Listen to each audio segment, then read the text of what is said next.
নমস্কার বন্ধুরা, সুমতি kitchen with blog থেকে সবাইকে স্বাগত। আশা করি আপনারা সবাই ভালোই আছেন। আমিও ভালো আছি। আজকে একটা নতুন রেসিপি আপনাদের সঙ্গে শেয়ার করব।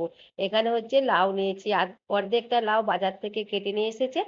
আর হচ্ছে আমি হচ্ছে এখানে ভালো করে ধুয়ে নিয়েছি লাউটাকে। কেটে হচ্ছে ধোবো না। যে লাউয়ের আজকে দুটো রেসিপি করব। লাউয়ের খোসা দিয়ে একটা রেসিপি আর লাউ দিয়ে একটা রেসিপি করব। লাউটাকে হচ্ছে এবার কেটে নিচ্ছি। আজকে হচ্ছে লাউয়ের খোসার দিয়ে যে রেসিপিটা করব সেইটাই হচ্ছে আপনাদের সঙ্গে হচ্ছে শেয়ার করছি।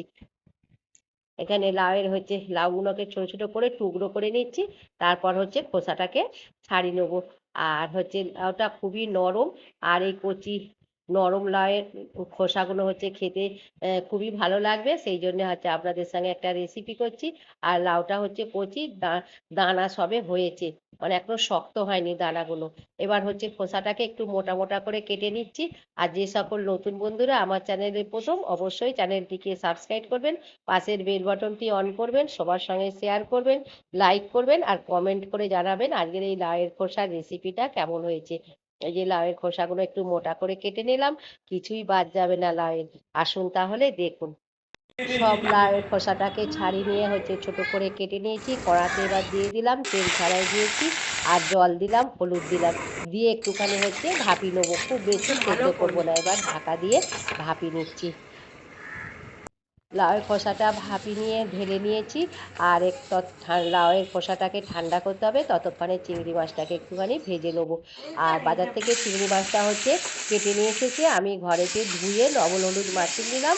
দিয়ে অল্প একটু তেল দিয়ে চিংড়ি মাছটাকে ভেজে নিচ্ছি। বেশি কড়া করে চিংড়ি মাছ ভাজার দরকার নেই, আর অল্পই তেল দিয়ে ভাজতে হবে, বেশি তেল দেওয়ারও দরকার নেই। ভাজা হয়ে গেছে, এবার চিংড়ি মাছটাকে ঢেলে নিয়েছি।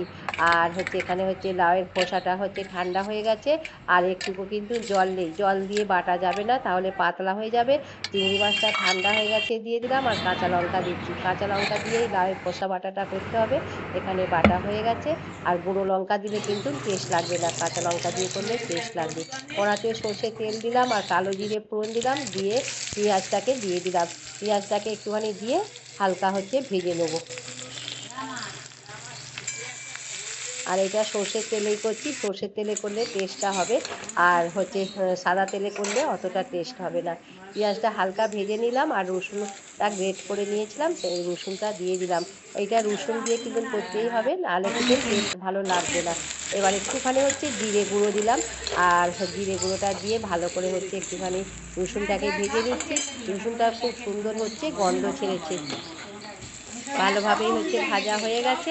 এবার হচ্ছে যে লাউয়ের খোসাটা বেটে রেখেছিলাম দিয়ে দিলাম। দিয়ে একটু ফুল আছে এটাকে হচ্ছে কষে নিচ্ছি। প্রথমে একটু ফুল আছে কষে নেবো, তারপর হচ্ছে মিডিয়াম আঁচ করে দেবো। আর এই চিংড়ি মাছ দিয়ে লাউয়ের খোসা বাটা কিন্তু খুবই টেস্ট লাগে। সামান্য লবণ দিলাম, স্বাদ মতন লবণ দিয়েছি, লবণটা আপনারা বুঝেই দেবেন। আর একটুখানি হচ্ছে হাফ চামচ চিনি দিলাম, যেহেতু লাউয়ের খোসা আছে তাহলে চিনিটা দিলে আরও টেস্টটা দ্বিগুণ হয়ে যাবে। এবার আঁচটাকে মিডিয়াম করে দিলাম, কড়াতে লেগে যাচ্ছে। এবার মিডিয়াম আছে খোসাটাকে ভালো করে হচ্ছে ভাজা ভাজা করে নিতে হবে, রস থাকলে ভালো লাগবে না। আর হচ্ছে এই আমি চিংড়ি মাছ দিয়ে লাউয়ের খোসা বাটা করছি, আপনারা চিংড়ি মাছ ছাড়াও শুধু লাউয়ের খোসা বাটা করবেন, সেটাও টেস্ট লাগে। আর চিংড়ি মাছ দিলে স্বাদটা তো আরও দ্বিগুণ হয়ে যাবে। ভালো করে হচ্ছে ভাজা হয়ে গেছে, কড়ার গায়ে কিন্তু আর লাগছে না, এক জায়গাতে হচ্ছে তাল পাতি যাচ্ছে। এই দেখুন কত সুন্দরভাবে হচ্ছে ভাজা হয়ে গেল। আশা করি আপনারা প্রথম থেকে শেষ পর্যন্ত দেখেছেন। এবার হচ্ছে একটুখানি উপর দিয়ে হচ্ছে ধনে পাতা দেবো। ধনে পাতাটা দিয়ে একটুখানি হচ্ছে নেড়ে নিয়ে নাড়িয়ে নিচ্ছি। এখানে হচ্ছে চিংড়ি মাছ দিয়ে লাউয়ের খোসা বাটাটা আমি নামিয়ে নিয়েছি, ঢেলে নিয়েছি, আর এখানে সার্ভ করে দিয়েছি। আশা করি নতুন পুরাতন বন্ধুরা প্রথম থেকে শেষ পর্যন্ত দেখেছেন কিভাবে আজকে আমি হচ্ছে চিংড়ি মাছ দিয়ে লাউয়ের খোসা বাটাটা করলাম। খুবই দুর্দান্ত লাগে খেতে। আপনারাও একবার এইরকম করে বাড়িতে বানাবেন।